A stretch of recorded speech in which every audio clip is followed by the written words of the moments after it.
What do I do when life's so meaningless? What do I do when I just ain't feeling this? Anyone feeling this? Anyone feeling this? What do I do when life's so meaningless? What do I do when I just ain't feeling this? Anyone feeling this? Anyone feeling this? Meaningless, meaningless, meaningless. Desires not to exist. Welcome into another exciting episode of Pete for Anxiety. Before we get started today, guys, let's give a shout out to my good partners over at PsychPal. There's a link in the description of this episode. You guys can click it, get a 7-day free trial. And if you like it, 20% off because I'm such a nice guy. Enter Pete at checkout to get that. With that being said, my guest today is a artist, actress, author, and mental health advocate who uses storytelling and illustration to create compassion and connection around anxiety and OCD. Through her creative work, she blends emotional honesty and advocacy to help others feel understood and supported. Please welcome in the author and the illustrator of the book, Worries Whispers, the one, the only, Mia Mason. Mia, welcome in. How are you doing? I'm good. Thank you so much for having me. Well, it's a pleasure having you here. So Mia, why don't you tell everybody a little more about yourself, give them a little more feel for, because that's a lot of titles there in that beginning there, man. You're doing a lot of things. Yeah, totally. Yeah, I'm Mia. Just kind of what you said, I'm the author and illustrator of Worries Whispers. Really when it comes down to it, I'm an artist. Like that's really like what I love to do and like a very fundamental part of like who I am. And yeah, I think all of those kind of titles kind of always come back to art and helping people, and advocating, which is like my two biggest passions in life. So what brought on the passion to be an advocate? I mean, I know you deal with OCD and anxiety, which OCD is an interesting one because we haven't had a lot of people on the show. I think we've only had one other person on, and he's a psychologist himself, and he deals with other people that have OCD. So, please, like, what started it? Was it just the fact of what you were dealing with, and you just like had that feeling you don't want people to feel alone, since it's such not really a talked about one a lot? Yeah, no, totally. So what's interesting, so I've had OCD my whole life. I didn't know that I had OCD. So I was actually only diagnosed with OCD about 3 years ago or so. But it's something that I've experienced far before that. So Mia, let me ask you this though, really quick. What is it like? Give people a perspective what OCD is like for you, because everybody experiences these things differently. Like anxiety will be different for you too, and you could also follow up with that one too. But I think OCD is a really interesting one of the two because a lot of people don't really meet many people that have or don't realize people have it. Yeah, no, totally. So that's what I was going to say too, is like I myself didn't even know like what I was experiencing had a name, and that like so many other people experience this, and it's not a super uncommon thing for people to go undiagnosed for most of their life. But basically, I'm just gonna kind of tell you like kind of what OCD is. So basically, OCD is like a psychiatric condition that causes worries and upsetting thoughts that create a lot of like uncertainty and doubt for the person. And then the person kind of does something and attempts to make that uncertainty and doubt go away. Yeah. So that's like the more kind of like academic answer. How I like to kind of explain it is it kind of feels like you're going about your day, and then somebody kind of throws this device at you that has a countdown clock on it that's like 5 seconds until the end of the world.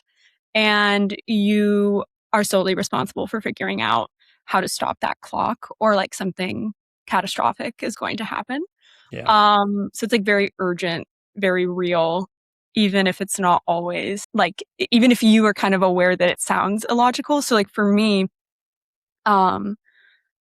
and OCD is like also we can get into that, but like it has a lot of subtypes. Yeah. So for me, how I really experience it, is something called morality OCD. So I'm very concerned with the idea of being like a good person. So yeah. I don't want to like cause harm to anybody. I don't want to do anything that would hurt someone's feelings or anything like that. So what's interesting about that is like OCD tends to attach and like attack your values. So for me, like something I very much value is being kind and like trying to help others.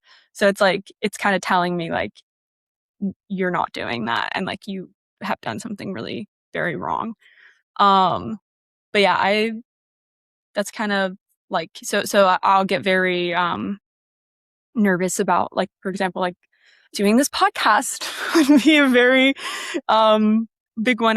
I also don't or I do now. I'm good. I don't love being recorded Yeah. and speaking because it's very much like you could go back and point to like, oh, you said something wrong. So I'm very proud of myself for being here and doing these podcasts and everything. So that's kind of like a cool thing. So Listen, you're doing great. Don't worry. You're thank doing you. just fine. Thank you. So anyways, I can kind of get like in my head about stuff like, oh, I said something wrong and it hurt this person's like feelings. Or like, so what does that mean about me? Like, why did I do that? Why did I say that? And then you get kind of stuck in this cycle of like worrying questions. Is that where your anxiety comes in a little bit too? Because mine's like that. It'll take something and it'll just start spinning it and running with it and keep going in a circle continuously. I kind of feel like that's where yours plays in a little bit too. Yeah, definitely. Definitely. Yeah. Yeah, that's what it's like. It's like I said, because it's interesting when you people list anxiety. It's like, okay, cool. So how's it for you? Because you always wonder how other people it affects other people. Because it's interesting to hear what other people say how it does it for them. Because with a lot of things like BPD and bipolar, all these other things affect people different ways. And when I started this show, it was like we were exploring a lot of that too. Anytime I had somebody that's something I didn't understand, I was like, hey, listen, would you come on here and explain to people what it's like to have these things? And it's always interesting because then you start realizing that it manifests in different people different ways, like when it shows up. Like for you and I, we may have similarities, but you have OCD as well, so yours just kind of looks like it just takes it and runs with it for you. As for me, I have anxiety and depression, so my anxiety feeds into my depression. It's like an endless continuous loop of hell for me sometimes in my head, and things like that as well. And it's great though when you get people like yourself, especially OCD, because you don't get a lot of people to talk about it a lot. That one's really not a common one shows up. Tourette's, I haven't had anybody on this show yet that's had Tourette's syndrome, but I did on my side project though, and that was an interesting one too, to find out the things that you find out about a lot of what people think that what it's like. It's really not, like all the weird mannerisms people have.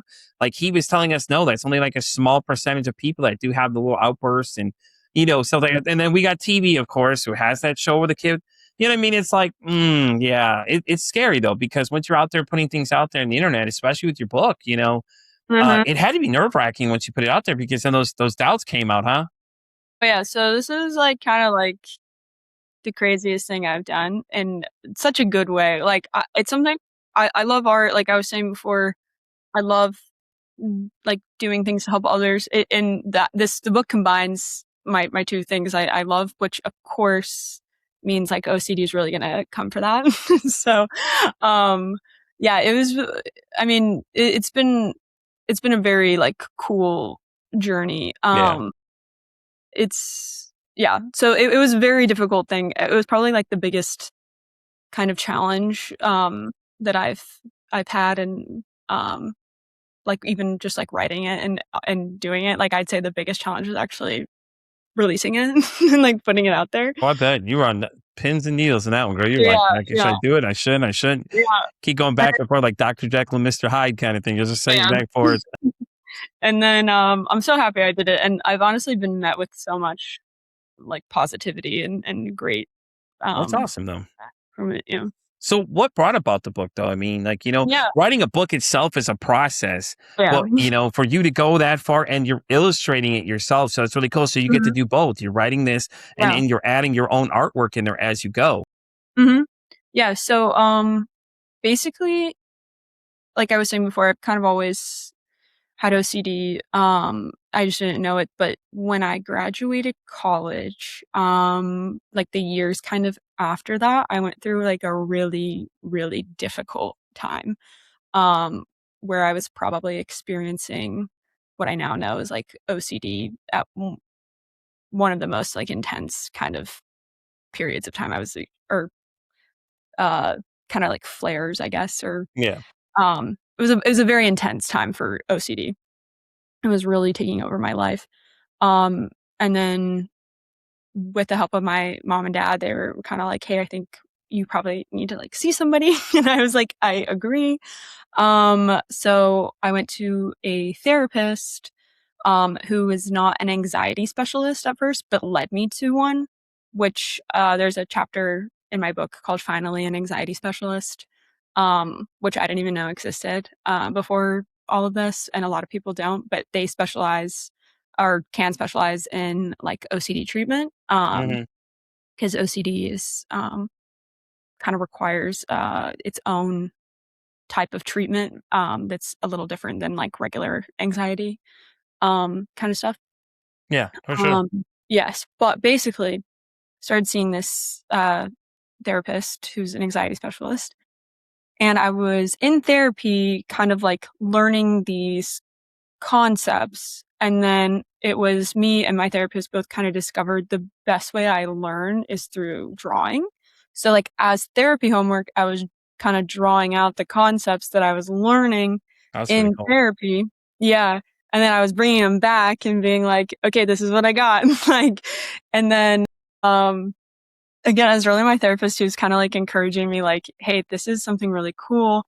I think it would be awesome if you did if you put it together in some kind of, um, like, visual, like, way, like a book or something so that you could, help other people." And I was like, "This is a horrifying kind of, idea," but, like, something I wanted Yes, to. I could feel that's where that was leading to. Like me, it's Yeah, like, oh God, help me! No, I yeah, can't do no, that. totally. So, like, not only just, like, writing the whole thing and, like, doing all the drawings, but then I was like, "You're telling me I'm gonna put something out that kinda can lead back and point to me potentially, even if there's nothing actually in there saying I'm bad or did something wrong, like, I'm gonna put that out and, like, let people kind of, like, see me," but it's like that is ultimately what I really wanted to do, and I did, which was really cool, Yeah, but you it was. did, and Yeah, it was. congratulations, man. Thank It you so sounded like much. it was a mental struggle getting there. Yeah, it was. I mean, it was cool though too, 'cause honestly, it didn't really mean for this to kind of be the case, but, I kind of, like, wrote this book and developed it, like, in, like, conjunction and, like, through, like, my entire, like, process with, like, OCD, like, treatment, which was really interesting. And, like, the book is, it's not, like, completely, like, autobiography. But it is based on my, like, very real experience with OCD and anxiety, um, and doing, like, all the OCD treatment and stuff, so. Yeah, I think it's pretty cool Yeah. though that you put it out there though. I mean, because Thank you. other people will know now they're not alone. Like especially with OCD, like I said, like a lot of people you don't even No, know they have it. And they don't. or they Yeah. don't know they have it either. I didn't know, and it's not, widely, um, talked about, but not even it's the way it's portrayed in media is very stereotypical, Yeah, and it's used very casually in conversation, like, "Oh, I'm organized, so I'm, like, so OCD."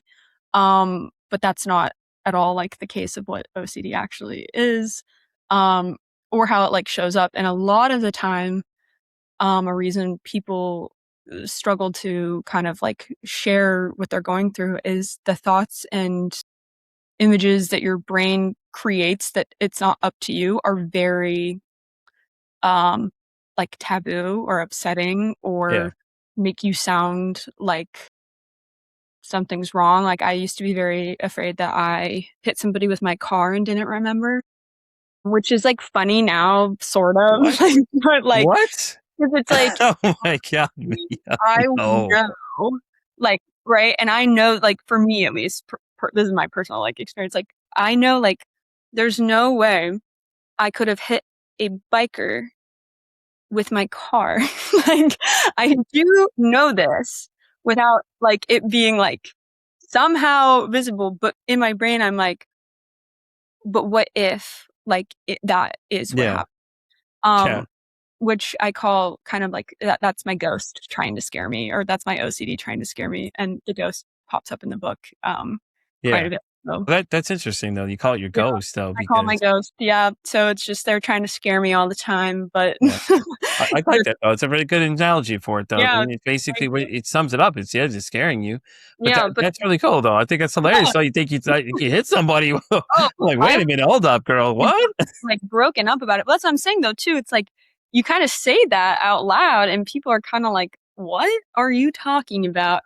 Um, Yeah, but they don't and understand your side of the coin. they don't understand that. Like, I understand that it doesn't make sense, but I still feel like, what if that did happen? Yeah, Um, and it's very distressing, and it doesn't have. It can be like, I think you can have like OCD thing about like anything, honestly, but like, yeah, that all kind of for me is like morality. Like, did I do the wrong thing? Like, did I do something to like yeah, hurt somebody? It's not all like just contamination, which is a very real like OCD subtype, but I think in media it's portrayed more as like organized, like kind of like clean freak more than it is like debilitating, like worry and like obsession, and then followed by like these compulsions yeah. um that are really disruptive to your life. Yeah, no, I Um get that. So, Mia, let me ask you a question though. Though, for friends, though, do you have to explain them sometimes? Like people that you meet that don't understand your OCD, like, hey, listen, I may say something offhand, but understand that this is just some things I do sometimes. And do you end up explaining it to a lot of people, like what it is that you're going through, so they can better understand it? You know? That's a really great question. So what's interesting for me is, so when I released this book, probably like, well, right from when we're recording, like 6 months ago or so. Yeah. And up until then, I actually had not shared with anybody that I had OCD, except for my immediate family and my best friend.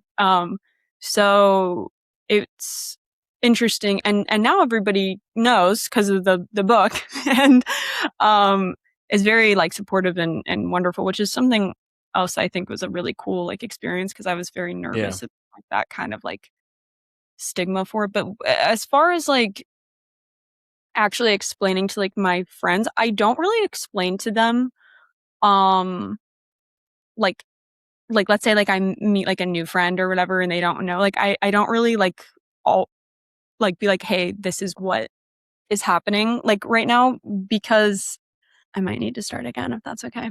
No, go ahead. Okay, You're good. sorry. I You're was like, good. um, I might okay, so let me go back to You're okay. Don't worry. Listen, so you were saying that when you meet new people, you don't explain it to them just I don't. because. Is it more of a fear thing that you don't want people to look at you kind of weird based on the stigmas they hear about OCD? Not really. It's not that I don't like, I will share that with people that I know and like am comfortable with, but I guess what I'm trying to say is that I don't necessarily always share all the details right away of like exactly like what Okay. I'm nervous about, or what, like, when I get kind of like anxious, but what I just because it's like I don't need everybody to know that exact kind of thing, because also it's like a lot of my stuff is like in social like situations. So I Hmm. don't want to be like, "Oh, you're okay," because kind of getting like that reassurance is actually harmful Hmm. to like me, because essentially what happens is like you can't control like worries that like pop into your head, right? That like happen to you. But what you can do is you can kind of control the response that you have to them. So like I used to like a compulsion I used to do was reassurance seeking. So I would go like I'd have a conversation with my friends, just, normal, whatever. And then I go to like my mom and be like, "Hey, I said this. Like, do you think this sounds bad?"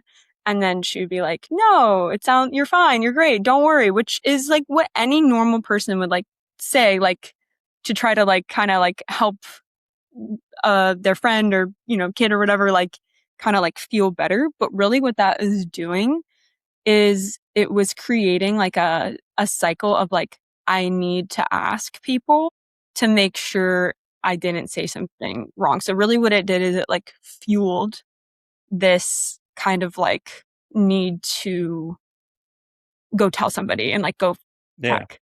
So when it basically eliminating like the compulsion, or reducing the compulsion is kind of what like breaks that like cycle of like asking and worrying, and it doesn't make it go away, but you don't get as like trapped in that very like intense cycle of I said something, I need to go ask to make Yeah. that be like a leave. So instead of like it dropping off like that, now you're gonna kind of ride it and let it like dissipate like itself. Um, but I do share with people like kind of what I just said, like, and if I, if I'm having like a hard time and you can see I'm having like a hard time, like I might say like, this is me, I say this to my mom, I say this to my best friend. I'm like, I'm doing a really good job right now. Like, so they kind of know like, okay, she's worried about something, but we're just going to let her go along her life. And we're like, we're supporting you, but we're not like reassuring you. Yeah. If that makes sense. Yeah. It makes So perfect sense. yeah. So like, that's kind of, I guess, what I would share. So it's not that I don't share it with people that I have. But you don't Like, want them to misunderstand what you're saying to you. I get what you're saying is yeah, essentially it's yeah. usually like people I'm like closer with, or like, You have to make I'll it to the inner like, circle essentially to yeah, know I'll that, oh, definitely it's like, it makes sense. Yeah, no. like, and Yeah. that, but, and I'm not saying that you shouldn't tell people, like, you should absolutely tell, or whatever you feel like good with, but most of the time that I've told people, it's like, I'm met with so much kindness and, Yeah.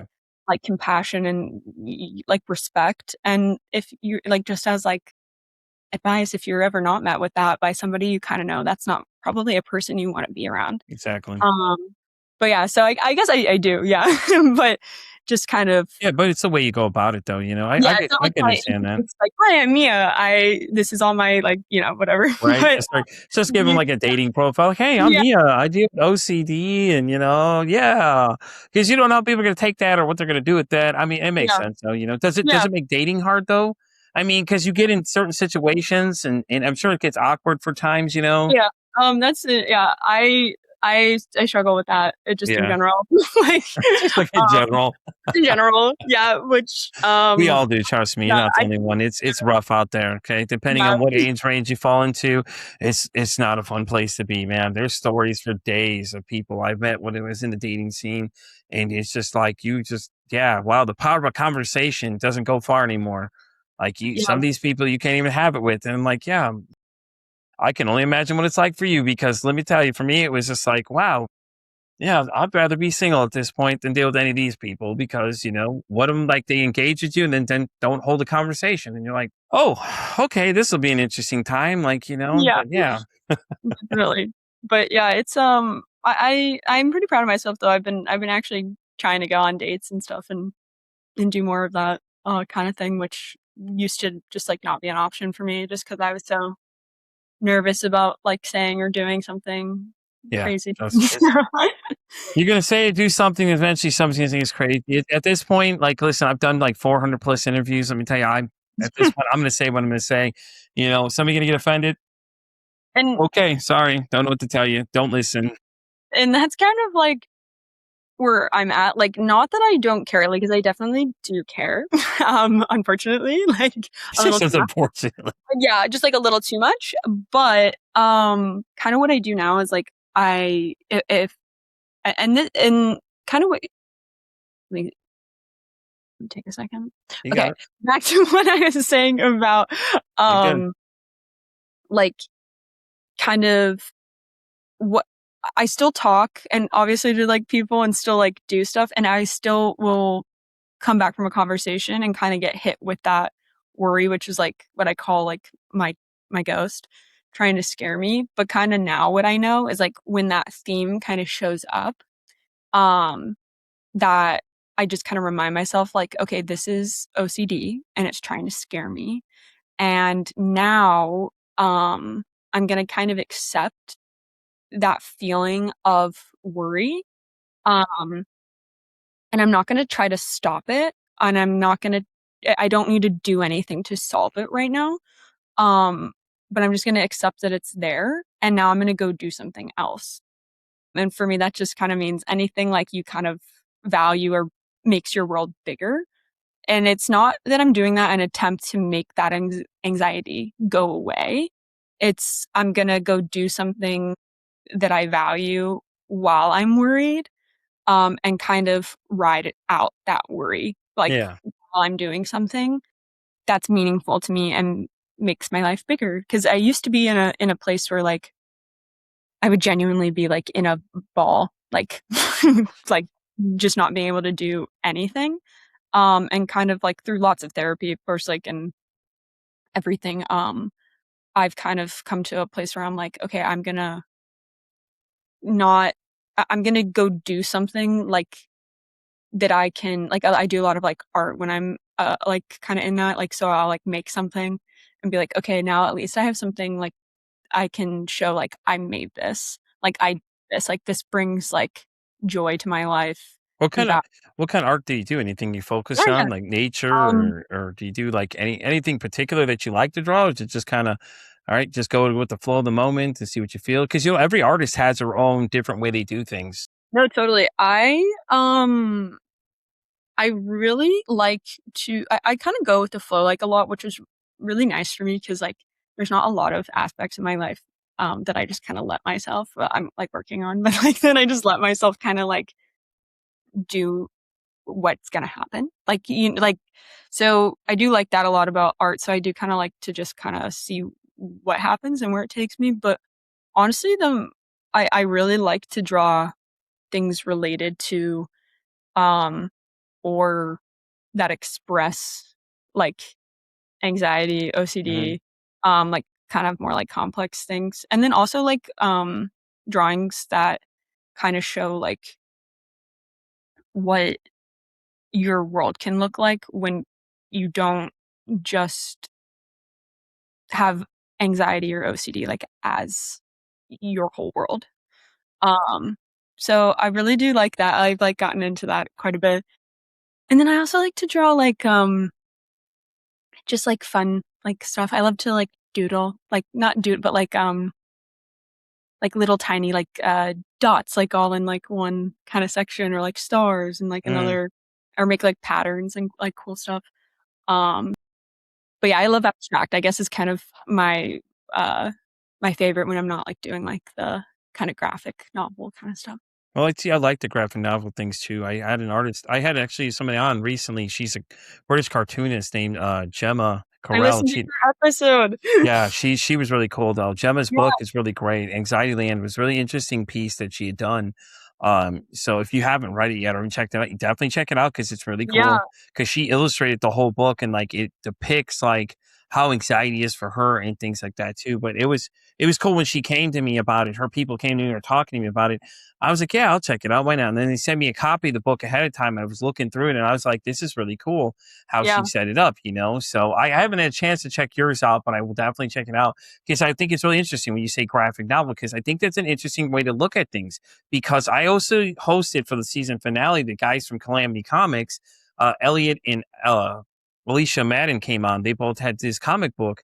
And it's about what happens behind closed doors. Like, if you really got into someone's head, what is it people deal with that you may not even know? So the centers around a character that, in the first time in comic book history, that you had to put a disclaimer in the beginning of this comic book because the graphic nature of what you're about to get into. And it's never been done before to this point, which was so interesting. When I met Elliot and I had met on a panel before, we were talking about this. So I invited the two of them to come and we talked about the book, and he had done different covers for it. So I'll have to forward you the copy of it because you can see it online, because I have a digital copy of it. And Elliot told me he's already out anyways, but it's really cool to see. But there's different pictures of the covers to that. Alicia did hers, and then they sent it out to some other people and just said, "Hey, listen, run with this and see what you come up with, what you think of this story, and then put a cover to it."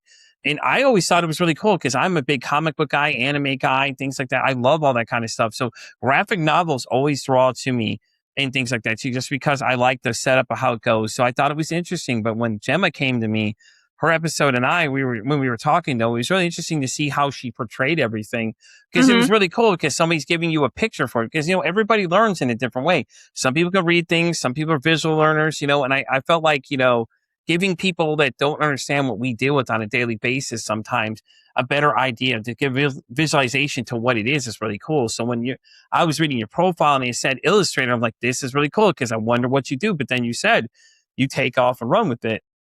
which I think is really interesting because for people that don't understand, some people understand the pictures better and they can get a better visualization from what's the thoughts that are going on your head. So that's really cool to see though, that you've added that into the book and things like that, because people can see it as they go through, they get a better visualization of what it is. Do you post a lot of your stuff online too? Some of the art pieces you Yeah, do?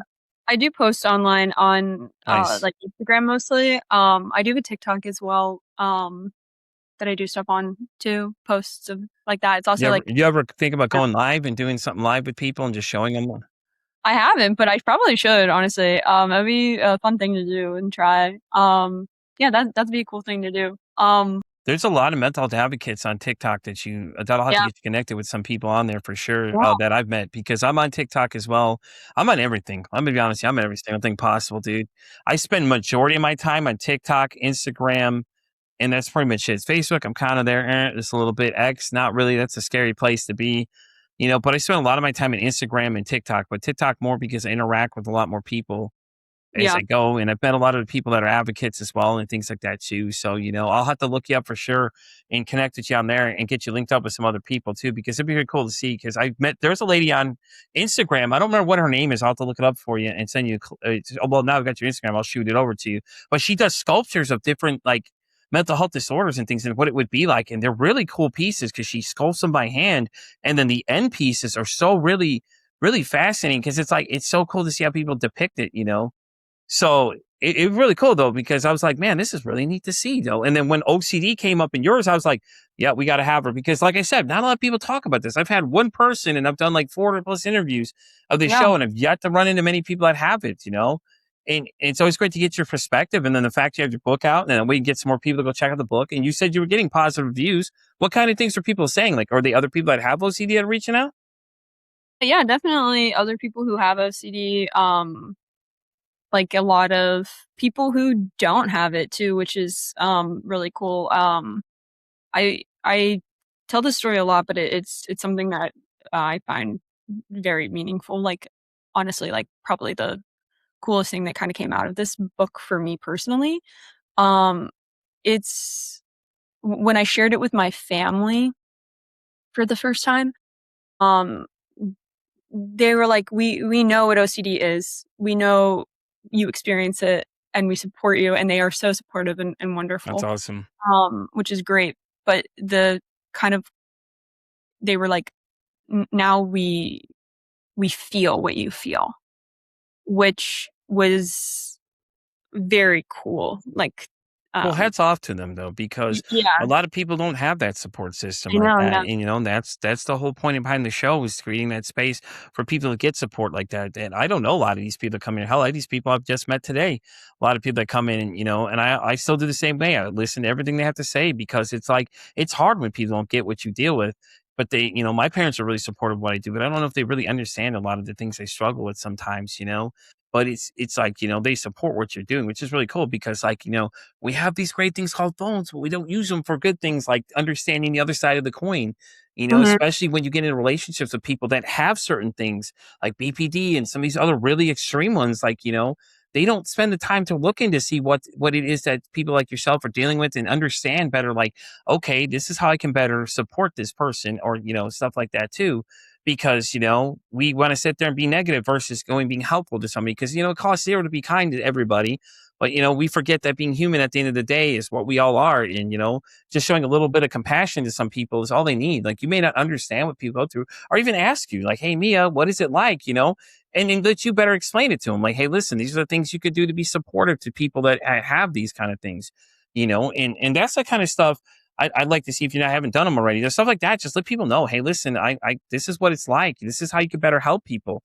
Coming from a person that hasn't, I think it comes a little stronger because it's like, listen, I deal with this, but this is what it's like, because BPD, borderline personality disorder, for everybody that may get that one mixed up with, bipolar and all that other stuff. That one's a one I was involved with somebody that had it, and They was always demonized, but it's like, why? Because you don't take time to understand what these individuals are dealing with or understand like how they react to certain things. I was lucky enough though during the second season of the show, I actually had an expert in BPD come on. She was on the show, and she one of the people I've been sought after for the longest time. For her to be sitting in the studio with me, I'm going to tell you, I fangirled that whole episode. I'm not going to lie to you. You just watched me just completely fangirl. But it was so cool because that was the first person I reached out to when I found out this girl had it. I was like, hey, listen, I'm talking to somebody. What's some things I need to know like now, like I should know ahead of time. And she had a free community I could join. So I joined her community to go get some advice and things and just be better supportive in general, just in case, it didn't happen like that. We were just friends. Hey, how can I support her better? Because, people that go through that, or like their emotions are like a major side scroll, and people don't understand that. They always demonize, oh, well, it's so horrible deal. But was it really, or was it the fact that you didn't take time to learn more about the individuals, what they're dealing with, or be supportive to them, or say, hey, listen, what can I do to support you better? Because you know what? I was on a group panel, the group of experts. I, being the only guy not an expert, said, did any of you ask them how to help them? They all looked at me like, oh, no, we never even thought of that. Mm-hmm. How is the one simple thing to do? Just ask the individual, hey, listen, what can I do to help you in this moment? How is that so far over all your heads, all those PhDs and all those wonderful things on the wall, and you can't think of the one thing you should have done is just say, hey, listen, what can I do better to help you in that situation? Yeah, totally. Well, It's Mia, we're at that part of the show. You already know what's coming up. Okay. So we're at the part of the show where I ask those two questions, and you already know what they are. And I am interested to hear this first one. Okay. So Mia, my question to you is, if your mental health had a song, what would you say your song would be? Oh, that's a great question. Geez. You could do Honestly, as many songs as you need to. I don't really. I do listen to lyrics of songs, but I honestly listen to more of like the Tone of vibe, it. the energy of them. Mm-hmm.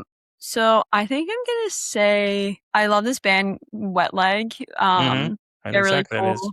Yeah, yeah. It's kind of more like something I listen to when I'm kind of like in a moment, like kind of like my do something else kind of thing. So I don't really know if it like represents my mental health in like a literal way, but for me, it's like Doesn't have to. That's a a song. way, yeah, that I feel not better, but like it's something I can turn to, like when I feel like stress like that. Um, And that's the reason I asked that question to people, because music is a very big part of my life too. I listen to music all the time, constantly singing. Now, lyric wise, I listen to a lot of them too. And a lot of times it's just the tone of the music and the pace of the song and explain a lot of it. Like my answers were, my anxiety is for artificial suicide by Bad Omens. And then my depression song was Leave a Light on Taco the Dark by Papa Roach. And then A Different Kind of Pain by Cold as well. Both fell in that depression kind of category a little bit, to describe it to people that have never experienced these things. It's just the slow pace or the fast pace, and it doesn't have to, the lyrics don't have to do it, because, artificial suicide, obviously the lyrics of that song is not what that means. That's yeah. not what I'm saying in those, but you know what I mean? Like it's Mhm. great because music's an easy way to describe it to people, because you can give them a sense of the tone of what you're listening, like the pace of the music, Yeah. the tone of the music I was coming off, the forcefulness of the lyrics and things like that, and everything like that as well. So, so like if you had to give OCD a song, what would you say would best fit though, in your opinion? Would Oh, it be like okay. something chaotic maybe? Uh, I'm thinking something in the punk rock yeah, category, honestly. probably something like high energy, um, but not necessarily good, like chaotic energy, kind of like I don't know, I mean, it's really almost like thinking of this one. a screamo kind of like thing, Yeah. like where it's just like very like uh overstimulating kind of Mm-hmm. feeling. Yeah, no. Uh, I think it's yeah, perfect. I think it explains it perfectly. Yeah, I get you. yeah, I'm following. Trust me, I'm a music guy. I've had a few guests on, a few artists come on. yeah, I've had several artists come on there. So you want an interesting one? BPD. Lucy Nor from Haunter has BPD. Didn't even know until I interviewed her. She came on the show and was talking to us, and she was telling us all about it, and then mentioned it. And then I asked her what her view was of it. And we've had other bands on, like Lives Lost is a big mental health band and things like that too. I don't really generalize any categories. It's just if I feel like they're fitting the vibe, I ask them to come. And a lot of them have said yes. And it's been pretty cool to get their perspectives on things.